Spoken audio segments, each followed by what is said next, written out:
ओम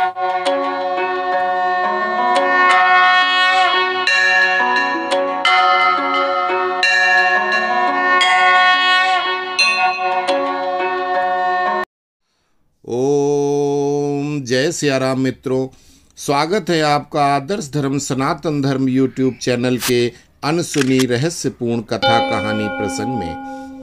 आज का विषय सनातनियों का सबसे बड़ा पर्व दीपावली है।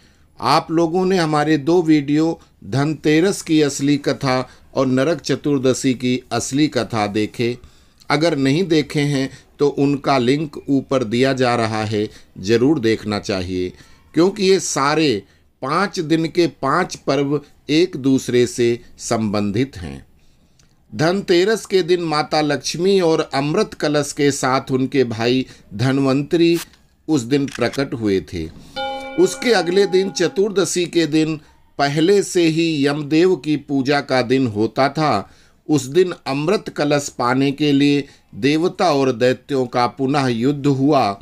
इस युद्ध को टालने के लिए, देवताओं को अमर करने के लिए और अधर्मी दुष्ट शक्तियों को अमर न होने देने के लिए, धर्म की रक्षा के लिए भगवान विष्णु मोहिनी रूप में प्रकट हुए थे और देवताओं को अमृत, असुरों को मदिरा पिलाई थी। और उसी दिन राहु के सिर को धड़ से अलग करके असहाय बनाया था और उसको ब्रह्मांड की अलग अलग दिशाओं में फेंक कर उनको कभी पास न आने देने की व्यवस्था कर दी थी। राजा बलि ने जब प्रभु विष्णु को पहचान लिया तो उन्होंने युद्ध बंद कराया।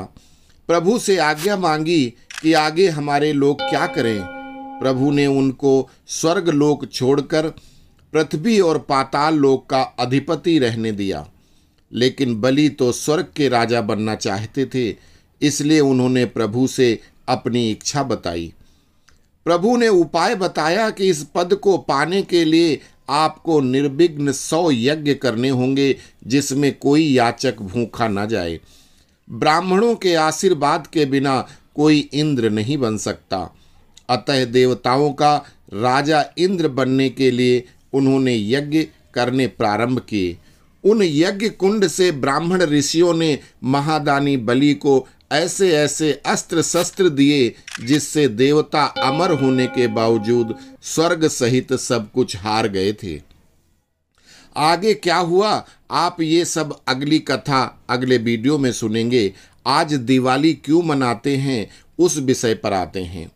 दिवाली के दिन अर्थात भगवान विष्णु द्वारा बलि को वरदान देने के बाद जब सभी देवताओं ने भगवान विष्णु की स्तुति किया, जिसे सुनकर माता महालक्ष्मी का अवतार माता लक्ष्मी को युगों पूर्व भगवान से रूठकर समुद्र में बसने की बात याद आ जाती है और उन्होंने वैजयंती माला प्रभु के गले में पहनाकर सम्मानित किया और सफ़ेद गेंदा, गुलाब, रजनीगंधा, कमल के पुष्पों से बनी जयमाला पहनाई और प्रभु के चरण छूकर आशीर्वाद लिया।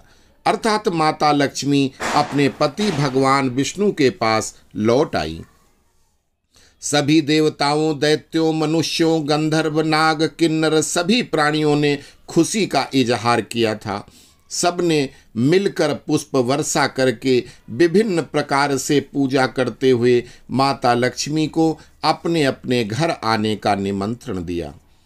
अब अकेली माता लक्ष्मी और बुलाने वाले इतने सारे लोग, इसलिए माता ने कहा कि वो तीनों लोकों में वैसे तो हमेशा रहती हैं, किंतु कार्तिक के महीने में 5 दिन मनुष्य लोक में रहेंगी और यही धनतेरस से भैया दूज होते हैं। इसके बाद के 5 दिन वो पाताल लोक में और फिर 5 दिन देवलोक में रहेंगी।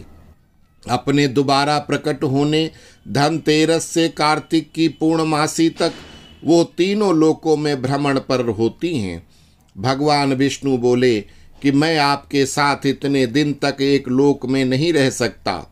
मुझे तो कहीं से भी कोई भी बुलाता है, वहां जाना होता है। अतः क्या आप अकेली विचरण करोगी? तो माता भी अपने मायके वालों की तरफ देखकर बोली, क्योंकि स्त्री को अपने मायके वालों पर ज़्यादा भरोसा होता है।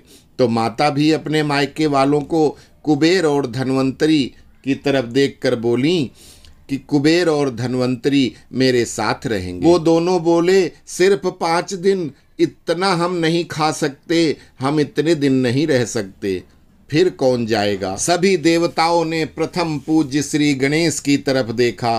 गणेश जी बोले, ठीक है, अपने भक्तों से बोल दो कि मैं तभी आऊँगा कि भैया मोदक और लड्डू जरूर खिलाएंगे, फिर 15 दिनों तक मैं माता के साथ रहूंगा। तब से इसीलिए गणेश जी माता के साथ रहते हैं। विष्णु जी के पास समय का अभाव है, व्यस्त रहते हैं पालनहार जो है। भगवान विष्णु के साथ आज के दिन माता का विवाह हुआ था, इसीलिए दिवाली मनाई जाती है। माता को अंधेरा पसंद नहीं है, इसलिए दिए जलाकर उनको बुलाया जाता है। साफ सफाई पसंद है, इसलिए दिवाली के पूर्व घर साफ किए जाते हैं। दूसरी कहानी बाद में जुड़ी। त्रेता युग में आज के दिन भगवान श्री राम रावण को मारकर सीता लक्ष्मण के साथ इसी दिन अयोध्या आए थे। अतः सारी प्रजा ने उस दिन घरों में दिए जलाए, प्रकाशित करके पूरे राज्य को सजा करके उनका स्वागत किया था। इसलिए उस दिन अब तक त्योहार मनाते हैं। तीसरी कथा, आज के दिन भगवान श्री कृष्ण नरकासुर वध के बाद अपने साथ 16,100 कन्याओं के साथ विवाह करने के बाद द्वारका वापस आए तो द्वारका में दिवाली मनाई गई। ये दोनों कथाएं भी सही हैं, किंतु प्रभु लीला बस इन्हीं तिथियों को संपूर्ण हुई घटनाएं हैं। अतः इस पर्व की महानता बढ़ती गई और बहुत ज्यादा बढ़ गई, अर्थात सोने पर सुहागा हो गया। पहले से ही ये मनाई जा रही थी और ये दोनों घटनाएं जुड़ने से ये और ही महत्वपूर्ण पर्व हो गया। आप लोगों ने कल की कथा में सुना होगा कि कुमार कार्तिकेय और भैरवनाथ के पराक्रम से शिवगणों ने यमराज पर विजय प्राप्त की थी। इसलिए अघोर पंथ को मानने वाले इसी दिन भूत प्रेत पिशाच आदि को सिद्ध भी करते हैं और उनको ज्यादातर सफलता भी मिलती है।